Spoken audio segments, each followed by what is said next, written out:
हाय, कैसे हैं आप सब। आई होप आप लोग बहुत अच्छे होंगे। तो आप सभी लोग का वेलकम हमारी इस नई वीडियो में।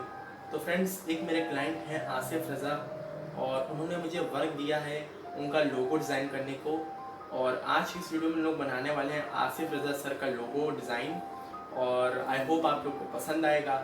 और अगर पसंद आएगा तो आप भी मुझे कमेंट बॉक्स में सजेशन दे सकते हैं कि कौन सा लोगो बेस्ट रहेगा आसिफ रज़ा सर के लिए। और इत्तेफाक से वो भी एक बहुत प्रोफेशनल आर्टिस्ट हैं, आर्टिस्टिक लोगो डिज़ाइन करते हैं सबके लिए, पूरे कंपनीज़ के लिए। और उनका आज मैं लोगो बनाऊंगा और लास्ट से पूरी वीडियो देखिएगा। और अगर आपने हमारी चैनल को सब्सक्राइब नहीं किया तो सब्सक्राइब कर दीजिएगा और वीडियो को लाइक कर दीजिएगा। चलिए आसिफ रज़ा सर का लोगो डिज़ाइन बनाना शुरू करते हैं।